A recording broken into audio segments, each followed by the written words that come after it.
أعوذ بالله من الشيطان الرجيم بسم الله الرحمن الرحيم الحمد لله رب العالمين خاتم النبيين بالقاسم محمد وعلى أهل بيته الطيبين الطاهرين المعصومين الذي أذهب الله عنكم الرجس أهل البيت ويطهركم تطهيرا اللهم صل على محمد وآل محمد إن الله وملائكته يصلون على النبي يا أيها الذين آمنوا صلوا عليه وسلموا تسليما اللهم صل على محمد وآل محمد رب اشرح لي صدري ويسر لي أمري واحلل عقدة من لساني يفقه قولي يفوض أمري إلى الله بصير بالعباد سبحانك لا علم لنا إلا ما علمتنا. Assalamu alaikum jamian wa rahmatullahi wa barakatuh. Welcome everyone to our session, yet into another discussion of Ayatul Kursi. And last week we discussed certain ideas on intention, on the ideas of the heart. And this is the discussion that we're taking forward, that what is it that the Ayatul Kursi is trying to tell us? Because we do read the Quran again and again, and we do try to grasp the what is being told to us in this beautiful book. And a lot of times we were at least in my environment, when religion was taught, when Quran was taught, it was taught in a way as if this book is supposed to save you, and this book has that which will be a cause of your salvation. So we always thought of salvation in the hereafter, and we always thought that salvation is going to occur at a time beyond this realm and this reality. And we were always looking towards the future and saying, you know what, I want to do something good with my life so that my hereafter is safe, and when I go there, I'm protected and I've collected enough. And I generally repeat this saying. It's a Punjabi saying which says, Rabba teri jannat piche, dunya dozakh ho gayi hai. That means, God, in the search of your jannat, I made my dunya into dozakh.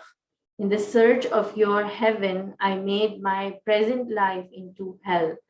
And the reason we see that is because a lot of times our aim of getting to that hereafter and the components that we need to work on, for example, getting more sawab and doing things to prevent us from going to hell, these become such an obsession in the future that the present moment is lost. And not only is the present moment lost, we become these greedy, selfish people who are now running after something. And in order to achieve that, we let go of something that we call a good character.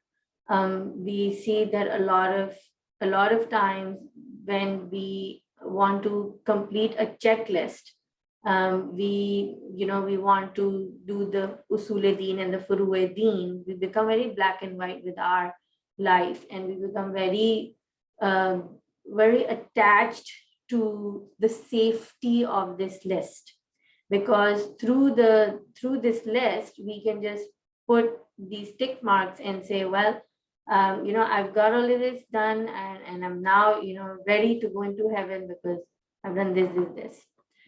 But the interesting thing is that there is no safety in where we want to go. Salvation is not in a place of human safety.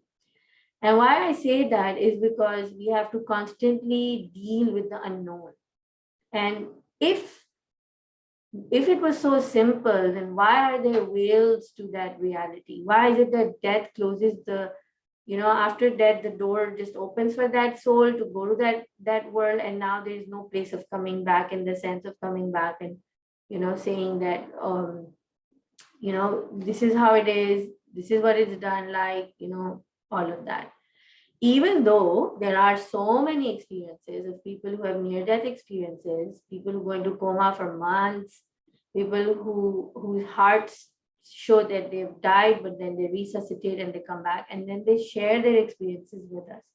Why is it that religious authorities wouldn't believe in these experiences? And why don't religious authorities just go and say, oh, you know what, Anita Murjani had this experience, she died, she came back, and she's written this book, Dying to Be Me, and all the time what she's talking about is love and God's embrace and beauty and warmth. And why is it that all these people who are clerics, who are sitting as, the those who institutionalize religion, are not taking it as a tangible, as a concrete evidence of saying, oh, this is what the hereafter is like, or this is what the hereafter is like? And plus, we have certain texts which are very scary. Like, I remember reading this book when I was a kid called Manazil Akhirah, that meant stages and journeys of the hereafter. And there are very gory details in there, and a lot of scary stuff as a child, which filled me with a lot of fear of what is going to happen when we die and we get there, and the grave is going to squeeze you, and there are going to be scorpions and stuff like that, which is a very general conversation, which is also a conversation which is there in the Quran. A lot of times in the Quran, we see Allah talking about these horrible details of,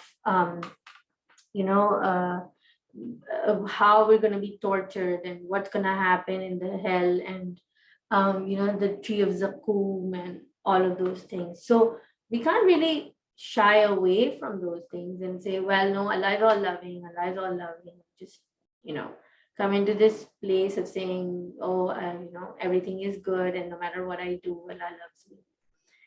So these are these contradictory arguments that we face on a daily basis, and it affects our daily life, because we as a human being are constantly in this state of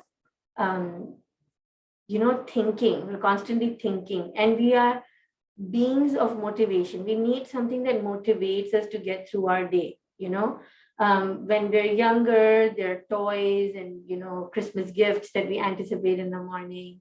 When we grow up, it's about falling in love and going to college and starting a new life. Even further on, there's an anticipation of getting married and having children, and then going on vacations and doing things like that, or shopping, or those things. And then even when we get older as grandparents, we look forward to meeting our grandchildren, and we want to experience that joy and something to look forward to, something that motivates us in the future, that helps us wake up in the morning and gives us this hope of something amazing, something nice, that motivates us. And so we see that if people lose sight of their motivation, they go into depression, they lose hope. And so the idea of the hell and heaven then in the hereafter seems to be a perfect package to keep us motivated in order to achieve something in this world. And so it is serving a purpose. It is serving a purpose for us to get up in the morning and say, I want to be a good person. And that is a motivation that will help a lot of people to be good, because they're scared of hell. And it will be a motivation for a lot of people to make it to heaven. And for that reason, they will want to do charities, etc., etc. But Imam Ali, like we constantly says that there are three types of worship. Worship of the one who does business with God and wants to go to heaven in exchange of his good deeds. Then there is one who is like a slave, and that person is scared of hell, so he will or she will do things to prevent their entry into hell, and they stay in a state of fear. And then there is the worship of a free man. A worship of the free man is somebody who will do good because they feel God is worthy of their worship. They do worship because they say, God, you're worthy of worship. And mystics say that you reach a point in your journey where you don't even say, I do this for God, or I am on this journey, or I love God. Instead, you come to a point in your journey where you start saying, there is God and he's worthy of my obedience, or there is God and he's worthy of obedience. There's no my even in the sentence. There's no I even in the sentence. And so we're seeing these different levels of existence that different human beings will choose to live at. All right. And Allah says that I am in the opinion of my servant. So whatever level of existence we choose, it works. People who will live in that intense fear of not ending up in hell will cling on to Sharia and the law with so much discipline that for them it becomes their aim in life to do that check mark, life of black and white, of doing all of that. And personally, that is where I was too many years ago. And at one point, I just clearly remember there was a moment where I was sitting and I said, okay, now what?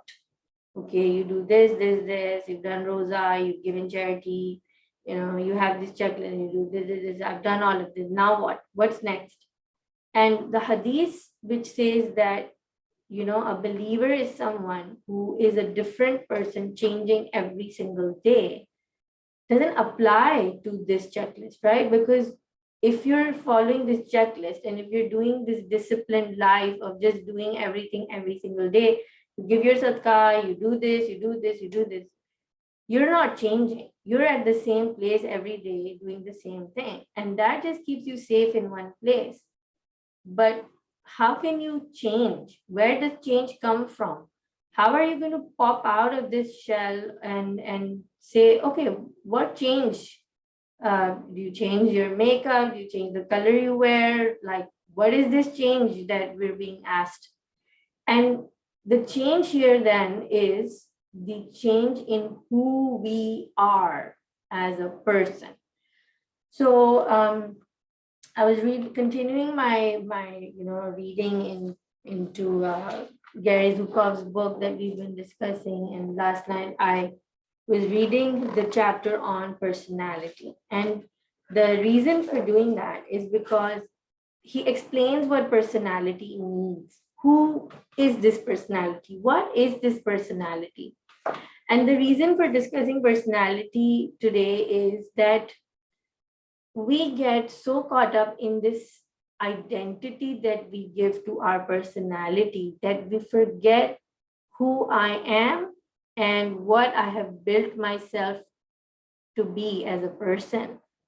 And then we try to cling on to that personality. So a person who's looking for that safety is a person who would say, I am a Muslim, I am the dweller of heaven, right? That's an identity, that's a personality. Aap jannati bane, like you want to be a jannati. That's a personality you want to give to yourself. That's an identity that you want to give to yourself. So when you start building a personality for yourself and you start clinging to an identity and as a role playing, then you take away the change that needs to happen in the human life every single day. So the rigidity that comes with this black and white idea of heaven and hell and clinging on to a future, it becomes after a certain point a reason for stagnation, a reason for not being able to grow any further. So it will get you only so far. Okay. And then what next? What are you going to do after that? Right. And the idea is that some people will stay there. Some people will choose that life of safety and say, well, I choose it. It's very safe. It keeps me safe. It gives me sleep at night. And, it gives me the security that, yes, this is my life, but then in the hereafter, I will have a heaven. Now, a lot of times this idea also stems from the fact that life is so full of problems and pain and tests and challenges and anxieties that, at least we can have the hereafter secured for us, that, I'll go to heaven. And then people start to use criteria to give themselves that safety. So I know some people who will do ziyarats and umrah and do those things. And then it gives them that sense of security that, there are ahadith, right, that will say that those who are called for Umrah to the house of God are the chosen ones, right? And so you feel like, oh, okay, inshallah, because I've been invited to the house of God, I'm probably a good person, I'm safe somewhere, and we start to look for these, we cling to these things which tangibly give us that security of feeling like we're somebody somewhere and we'll get somewhere.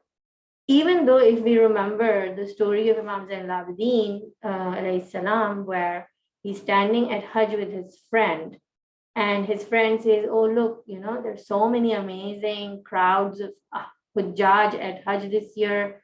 Baitullah is filled with lovers of God, and like, look, this place is brimming with people. This is so good.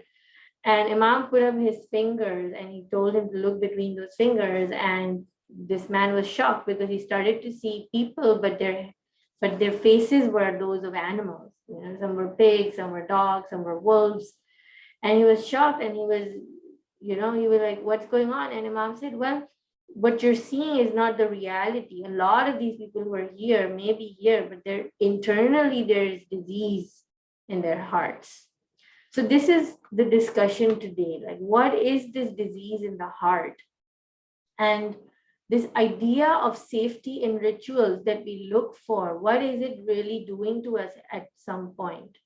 So if a child is in Montessori or nursery or kindergarten, it's good for them. It's that basic level of education that helps them get to higher grades. But then if they cling on to the ABCs and the 2+2s, then they become a reason for their own stagnation. You can't just stay in that one grade and not grow out of it.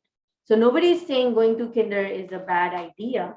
Nobody is saying thinking of heaven and hell and the hereafter and the fear and all of that is a bad idea. These are all stepping stones. We take them as our steps. But after some time, after some level in our journey, those very things can become a means of our being stuck. And so when we're moving into the discussion of the heart, now we have to understand that Allah subhanahu wa ta'ala says that I live in your heart. I live in the heart of a believer. And he is the one who is guiding us through intuition, through inner voice. There is a goodly, godly spirit within us that is there as a compass. There's an inner prophet within us, which is there to guide us. Now, moving further, when we want to understand, okay, now this disease of the heart, how do I get rid of it? How do I move to the next stage in my journey? What is beyond this understanding of heaven and hell and all of that is why we do these Quran tafsir sessions, right? That we want to see the deeper meanings of the Quran. But deeper reading of the Quran also means a deeper reading of ourselves. We can also not make the Quran into an idol for ourselves. Then we start looking for safety in the Quran itself. And so earlier on, right in the beginning, when we started doing the discussions, I had shared this way of reading the Quran where you open it and you read into it and what is the Quran telling you today and those things. But you see, initially, when we're doing this journey, the Quran is going to give us a message. And we will take that message as a literal message, right?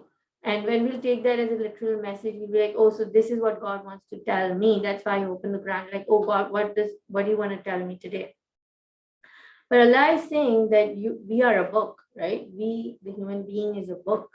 Quran is a reflection of this book. The Prophet is within us, and the outer prophet is the outer reflection of what needs to happen within us. So when we take the Quran and we go to deeper journeys within us, we realize that a lot of times now the Quran is not just going to direct you in a certain direction when you open it and read a verse, but that it will tell you your own truth. So now when we open the Quran and we see a verse of punishment, what is Quran telling us? Because earlier on we would say, okay, Quran is telling me to do this or that, or it's giving me information about how I need to proceed with my day or my decision. But now I open the Quran and I'm feeling horrible and I'm having a bad day, and I open the Quran and it's talking about punishment. Now what is Quran telling? Is it telling me that I'm a wretched person who is worthy of punishment? In my understanding, and this is just my insight and I may be completely wrong, but in my understanding, as we start to go into this deeper journey within ourselves, Quran just becomes a mirror.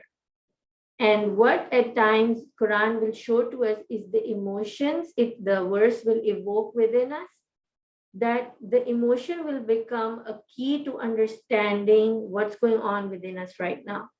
So now if I open the Quran and there's a verse about punishment and it evokes guilt within me, it makes me feel like, oh, I'm probably like a sinner, I've done something wrong.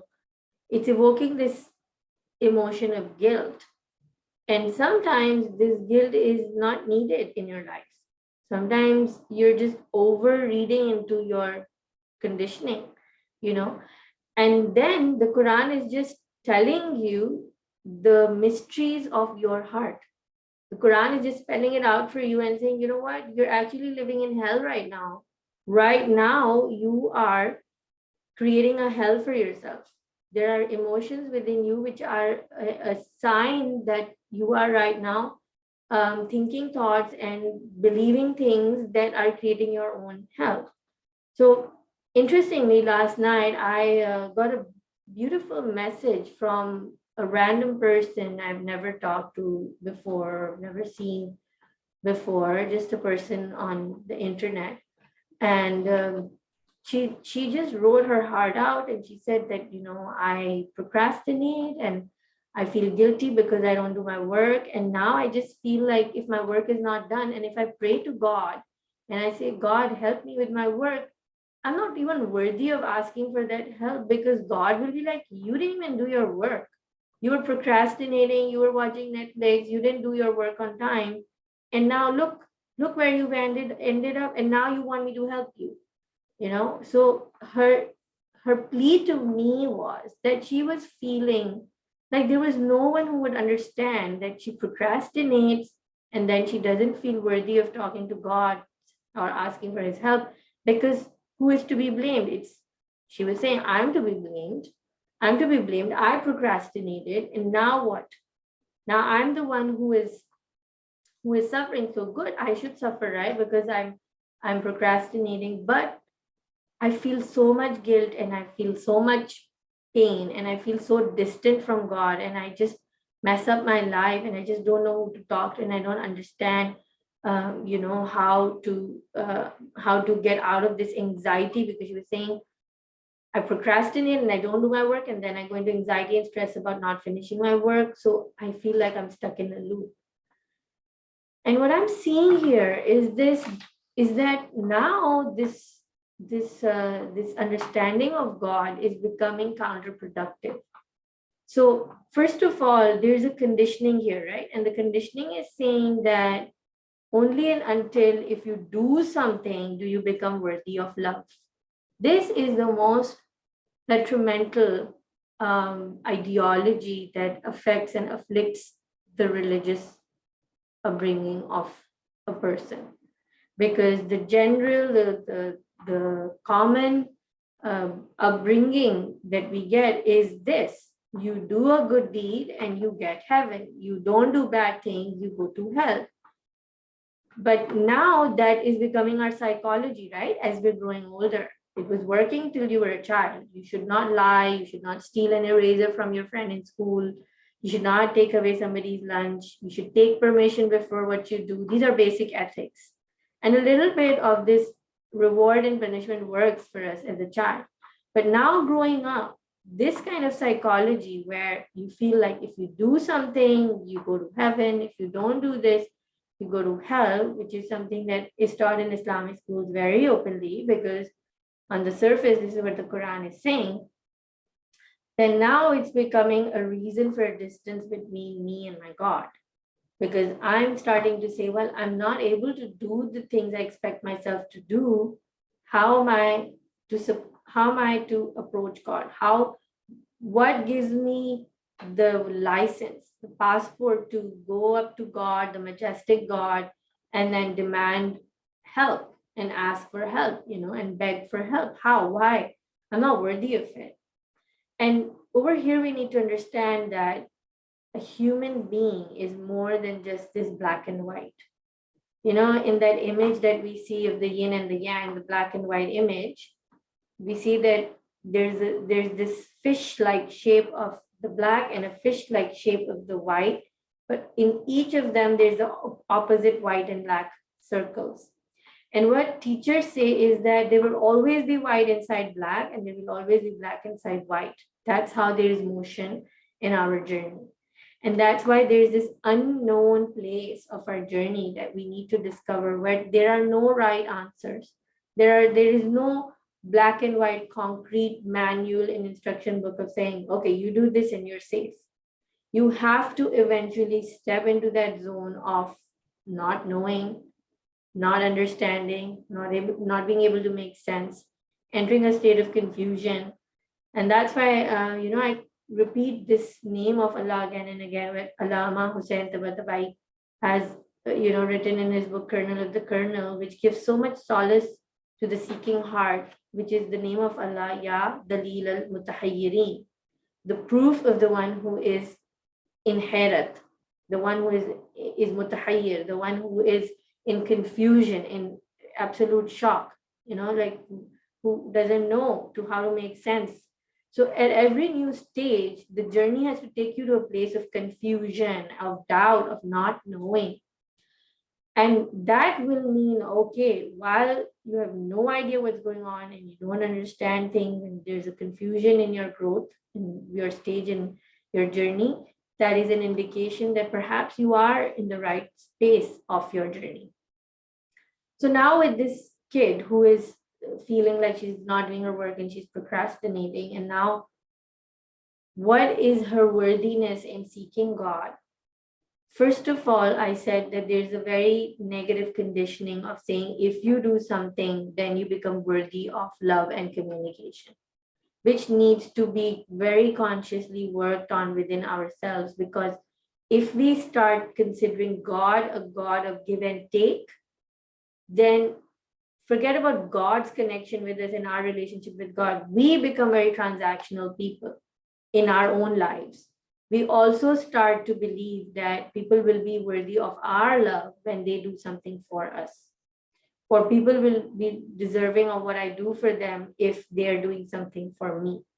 And that becomes a very non-altruistic, a world bereft of goodness. It just becomes a dead place of mathematical transaction.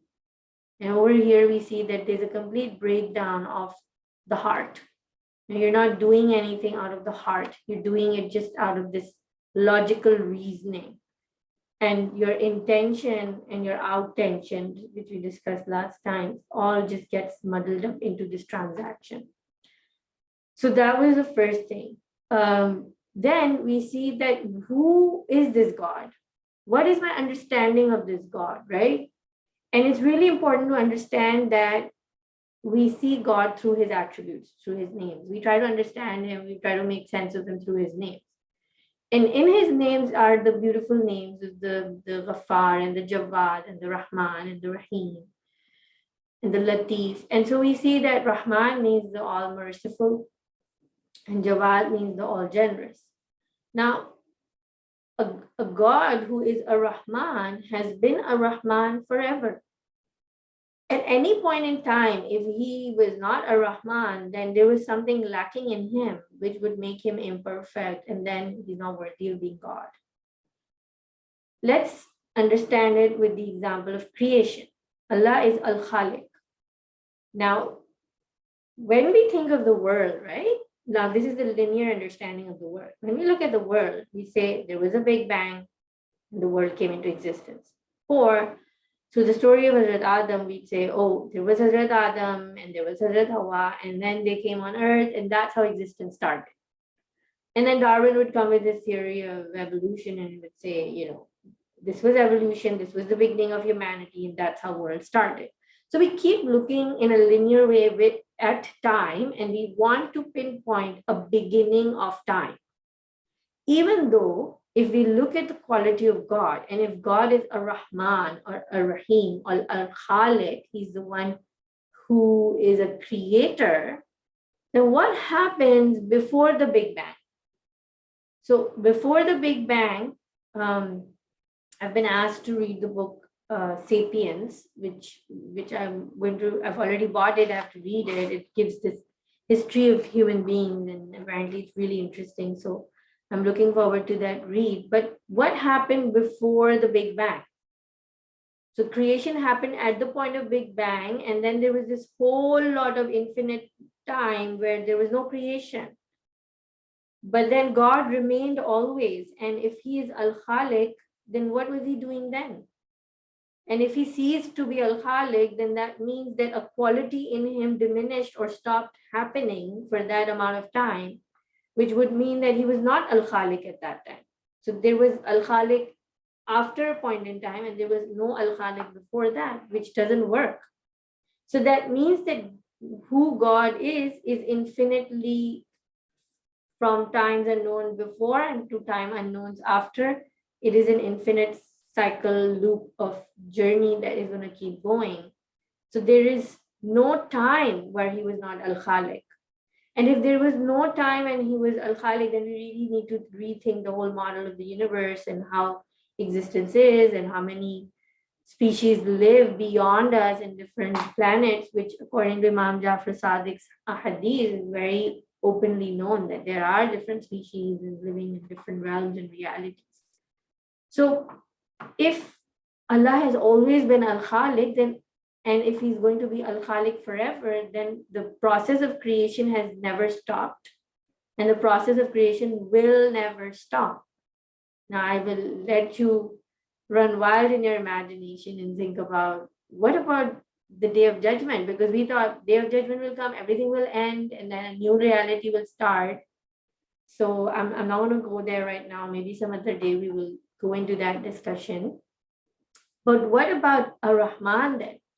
That means Allah has been merciful forever, and Allah is going to continue to be merciful forever. What happened at one point in time when Fatma procrastinated, and now because she wasted her time, she is kind of not worthy of the gifts and the blessings and the mercy. In that moment, Fatma is believing that at this point, God is going to cease to be generous, cease to be merciful. In this moment, he will stop giving me something because of what I did. But guess what? God is always giving, always blessing, always merciful. That's why he is always the same. There is no taghayyur, there is no change in God. God doesn't change. That's why he's always the same. There's no, if he was changing, then that would mean sometimes he's complete and sometimes he's incomplete. Sometimes there's a lack and sometimes he's full. But that's not God. So that means then his mercy and his blessings and his gifts are flowing to me all the time in every moment of my life. That is not stopping. What happens to me is through these kind of thoughts, I create my own hell within me. Because what Gary Zukav is writing in his book, Seat of the Soul, he's saying that light is always there. And evilness only happens when we distance ourselves from that light. It's like the light is there, but I close my eyes. I'm in the dark. The light is not stopping. The blessing is not stopping. The love is not stopping. I'm the one who's preventing myself from being a receiver to that love and blessing. And very famously, Dr. Wayne Dyer would say that it's like you're standing in this free flowing river. And it is not on God if you enter the river with a thimble. You know, the thimble that we put on for embroidery, it's a tiny cup. And imagine if you go to the river, but your container is as small as the thimble. It's you who is missing out on receiving that blessing or mercy. God is constantly giving us at all times. God is saying, I am in the opinion of my servant. So if you believe that God is not going to give you at a time when you did this or that, then that is exactly what you are going to see reflected in your life. And it's not very uncommon, but anytime some challenge or burden will come, and if we were of the mindset that God is a God of transaction and give and take, then we will start associating all of those things, all of those challenges or burdens or difficult things or calamities apparently that come in our life. We will say, oh, you know what? Because I didn't do my namaz, so this happened. You know what? I missed my wajib roza, so that happened to me. My day didn't go well because I didn't do this ritual. And we're thinking like God is a God of give and take. If I do this, I get this. If I do that, I get that. We constantly keep falling into that cycle of superstition, of saying that I will not be protected. I will not be in God's mercy because of my mistakes. Now, the thing is that we are constantly imperfect. We are constantly in lack. We're constantly making mistakes. We're full of flaws. We're not perfect. Only God is perfect. If I am constantly being imperfect, and if I'm thinking that I will only receive His mercy and good when I do something, then guess what? Every single day I become worthy of being deprived, because every single day I will make a mistake. And if every single day I'm making a mistake and God is a God of give and take, then every single day I will be punished. And so my life will just become this ongoing punishment. And I will keep thinking that I'm not worthy of good, I'm not worthy of good, I'm not worthy of love, I'm not worthy, I'm not worthy. And today psychology is saying that the problem and this, the point where all of these psychological issues stem from is feeling like you're not loved. It's feeling that I'm not worthy. Is your self-esteem being low?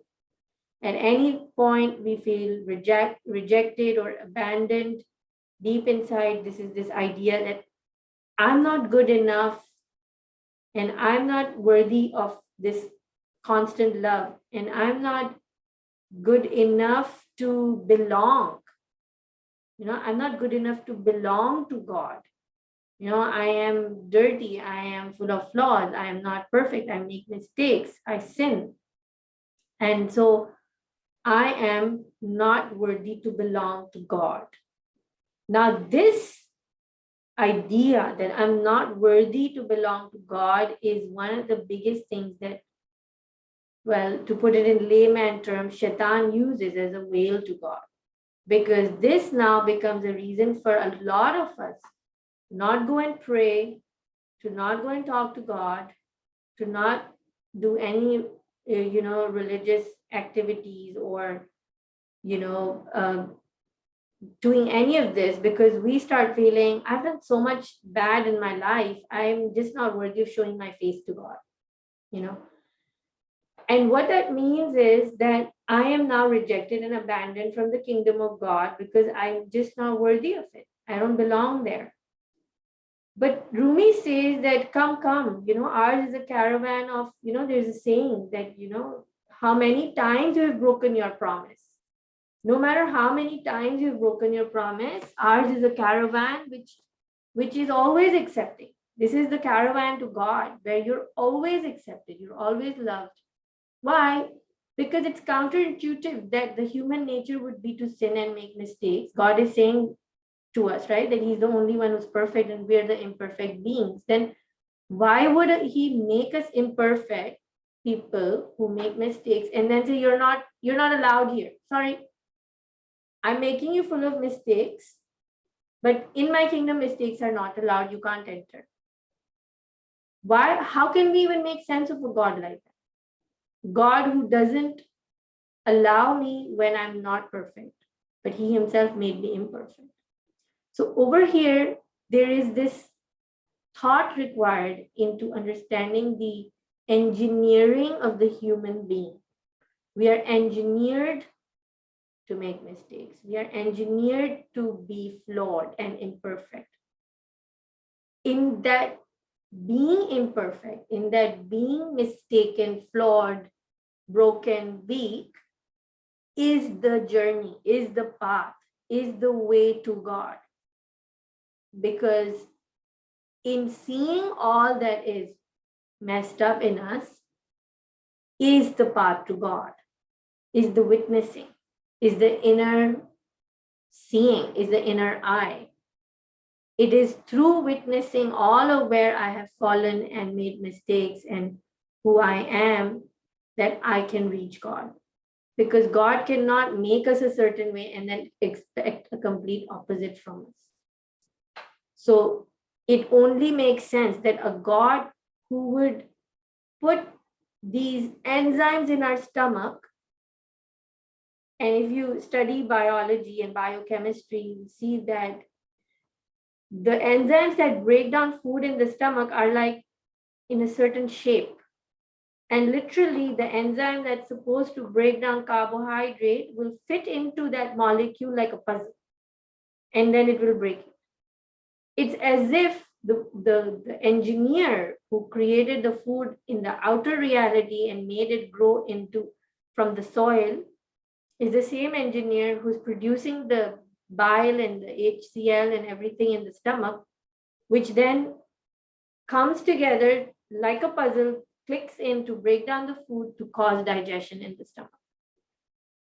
And really, I mean, it may sound petty, but all my life, after I studied the digestive system, I have never forgotten the awe I have felt for God, because the outer world and the inner world are both created by that same engineer, that same God.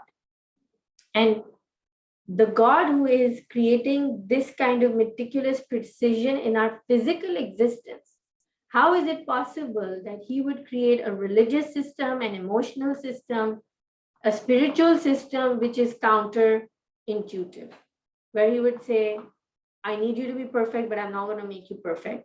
And if you're not perfect, you can't enter. So we need to debunk these ideas about what is right with God, when am I worthy of his love, and come back into this state where we understand that in this inner imperfection, in this understanding that I'm not perfect, lies the understanding that I am imperfect and I am nothing. And personally, I have found myself in situations in life physically where I felt such powerlessness, that eventually when Allah gives you the strength to get up and walk or, do the things you do, you just realize like, this is not a power that's coming off me, it's coming through me, it's coming from somewhere else. So in this nothingness, in this procrastination, in this not being worthy, not being good enough, lies a reality picture which is saying, guys, you're meant to be weak, you're meant to procrastinate.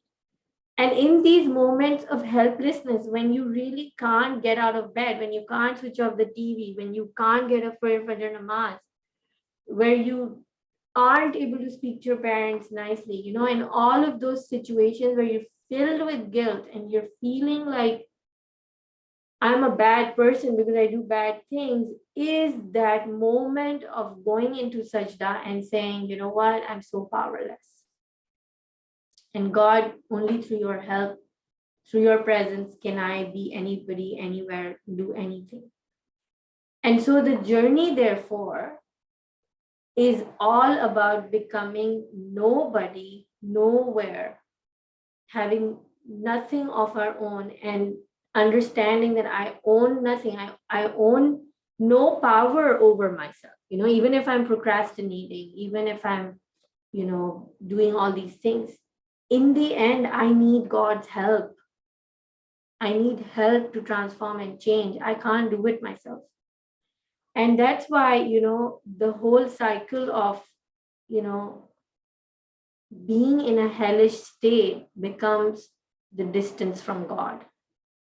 So while we can shame ourselves and damn ourselves and say, I am bad and I'm not worthy of meeting God, and that's why My namaz is not going to be kabul because I'm not even worthy of going close to him. I mean, we can't deny, drugs, alcohol, there are realities.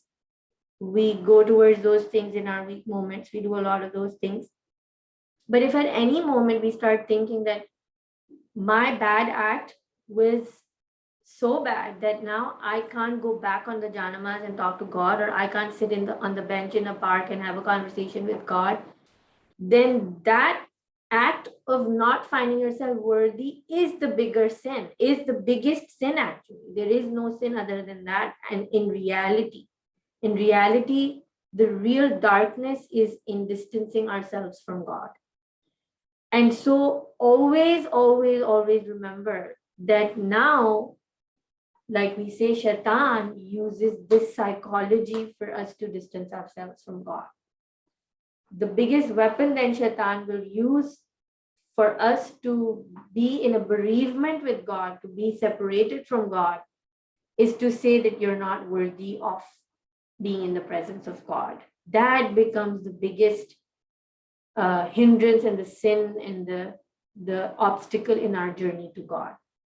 Because on the outside, no matter what we do, we don't know what other human beings are experiencing, right? We don't know what other human beings are, where they're falling, what their mistakes are, what their, fallouts are.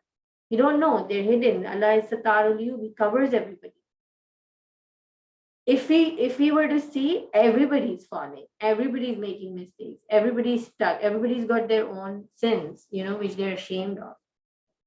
But the idea is that we need to come into a place of presence with God where we can understand that on the outside, no matter what happens, internally, I have to return to Him in remembrance every second, every moment. So you can fall a billion times within a second, but please come back to Him and talk to Him billion times if you need to. Just go back to Him and talk to Him. Because the whole idea, the whole riyazat, the whole practice, the whole, exercise, the mashq here is to, in Urdu, we call exercise mashq, like the army, the Air Force, these people, they do these exercises again and again and again. The whole riyazat here is to get in the habit of constantly returning to God. And that's why the real journeying to God is in every present moment. And that's why in every present moment, we can either choose to be close to God or be distant from God. And if we choose to say that I'm not even good enough to be close to God, I've already created my hell. And if I say, no matter what happens, my only wali, my only friend, my only caretaker, my only guardian, is God, then you have created a heaven for yourself. Because it is in the proximity of light that we find goodness, in the proximity of hope and God and the light of God that we are in our wellness, and we are in our goodness, we're in our goodly states. And I think it's Dr. Wayne Dyer who says that when you're feeling good, you're feeling God. Good and God only have one O difference. And so when you're feeling good, you're feeling God. And you feel good when you're embraced, when you're loved, when you're accepted, when you are not abandoned or rejected, but you find yourself in the embrace of the all-loving God. Now, what do you do? How do you get out of the anxiety and the stress when you're procrastinating or when you're stuck? Well, the way is to understand that you've tried a lot of things, right? You made notes, you put alarms, you've got, these organizers, and you try to put yourself into discipline. You're just not able to do it. So if you're not able to do it, then you can just allow yourself to say that this is what it is right now and surrender. in that moment to who you are in that moment. Okay? Surrendering to this will of God, that in this moment I am being humbled by being unable to accomplish the things I need to accomplish. I'm just not able to accomplish the standards I set for myself, the goals I set for myself. If I can't accomplish that, then I need to surrender to the fact that in this moment, this is what is chosen for me, and surrender to your beingness in that moment. Now, the problem with that is that we go into this idea that we label ourselves the lazy one, the ungrateful one, the this one, the that one. But we have to dissolve all identities. We have to dissolve all of our identities. When Hazrat Yusuf fell into the well, and then when he was imprisoned, he could have easily gone into this guilt trip of saying, I wasn't worthy. I deserve to be punished. He's a prophet. He could have been that. But there's a surrender constantly in whatever state you're in. If you feel hellish for being lazy or not able to do what you need to do, don't you think Allah sees that? That in itself becomes a punishment for us. But sometimes we go through these moments of no productivity, and then we go through these spurts of productivity. And there are states. And these states descend upon the hearts from God in His will, because those states are required for us to grow towards our destination, towards who we need to become. So the contraction and the expansion we've talked about, the qabz and the bust that we talked about, the tightening and the expansion of the soul that we talked about, these are all states. There's times when I'm just not able to read a single book, and I can't hear a single lecture, and I just feel like what's happening, and that state of security goes away. Like, who am I? Will I be able to conduct another talk? Will I be able to get up in the morning and have any idea what I'm going to speak? Because you go through these states with God's permission, which are good for you. It's humbling, right? Imagine the nerve-wracking experience of feeling this nervousness that I have to talk and I'm going to be using so many people's time, and what am I going to say? It humbles you. It makes you so helpless and powerless in the face of that situation, of your own inabilities, that in itself becomes a learning experience of being humbled. And then in that moment, if we can allow and say, yes, God, I don't know anything. God, I can't control my desire to learn and read right now. I'm so helpless. Can you please help me? Can you please save me right now? And then there are moments when, I will be talking and I will be saying things which I'm myself surprised, like, oh, really? Like, I'm just hearing myself hear those things that I'm talking, because I feel like Allah speaks through us sometimes, because it's a risk for the people who are listening. And it becomes a risk for me too, because I'm hearing myself say those things for the first time. It's because it's not ours. It's of Him. It's coming from Him. We're just really nothing. So in those moments when Allah saves you, when Allah saves me, when, I will say something which will be profound and it will save me because I had no idea what to say. You just watch God walk into your life, hold your hand and save you, and gives you that faith that you really need to be nothing. You really need to be nothing. You don't need to be anything.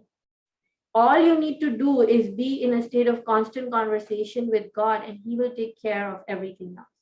All you need to do is stay connected to Him and say, God, I don't know. God, I don't know what to do. I have no idea. So you call upon the dalil al-mutahayyirin, the proof of the one who is confused, and you talk to that God in complete conversation with your utter broken weakness and your lowliness, which you feel shy to share with anybody. You share with God. And never ever allow yourself to be distanced from Him, because that is the punishment. To be disconnected from God, to be not in a reliance of God, to not be in a conversation with God is the real lack of light. That is the real evil. That is the hell. But if we can hold on to this idea that no matter what happens, so many people message me, they're not able to do namaz. And earlier on, if we were doing the black and white thing, it'd be like, oh my God, you're not doing namaz because, God has taken away the tawfiq from you, or you're not doing namaz because you're a sinner, or you're not doing namaz and now look, you're going to go to hell. Honestly, I see this sincerity in people who find the courage to open up and tell me, you know what, I struggle, I can't pray. I'm just not able to do my namaz. I know it's wajib and I feel guilty all day and I can't do my namaz. Can you please help me? It doesn't make sense to me. These are the conversations that come to me, and I feel like they're the people who are honest. They're the people who are sincerely striving, and it's a test for them. It's a challenge, and only those who are worthy of such challenges go through that challenge. Where when they're unable to pray, it's a very painful experience for them. And in those moments, just to say, God, I'm so helpless. I don't know what to do. I just can't do this. And then answers come, and then doors open, and the whole discussion on salah is another discussion where what is truly salah, and what is the real prayer? Is it the ritual that has been now consolidated into these, proper institutionalized rakats and the standing and the bowing and the sajda and the numbers and all of that? What is salah? How did it start? What is the essence of salah? And all of that is also there. If anybody is interested, I will post a lecture by Sheikh Arif in which he talks about this, which is really beautiful. I will share that. But we need to understand that our true salvation is in this moment when we can speak to our beloved. When we can speak to our beloved, we're already in heaven, and that is available to all of us at all times. And so my request is to anybody who's feeling any kind of guilt and shame of not going close to God and not talking to God and feeling lost and not feeling worthy of God, please don't deprive yourself of this succor, this food, this water that you really, really cannot deny yourselves. Go back to God and talk to God and cry to God and allow yourself to be accepted by the God who has made you the way you are, who has allowed you to be in the state that you are in right now.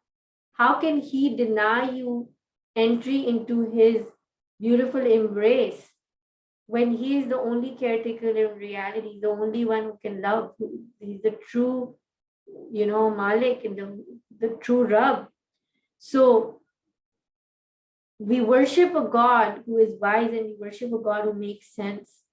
He can never, ever turn you back, ever. Just be so sure of that, because if he ever did that, that would mean that he is flawed and he is not Rahman and he is not Jawad. And so his personality demands for us to believe that he never disconnects himself from us. He's like the Wi-Fi which is always on. We need to go and connect ourselves to that Wi-Fi, and we can do it at any moment, at any time, no matter where we are. And don't label yourself as anything good or bad. Just be fluid. Just be like water and accept the states that come. Give yourself the permission to be no matter who you are.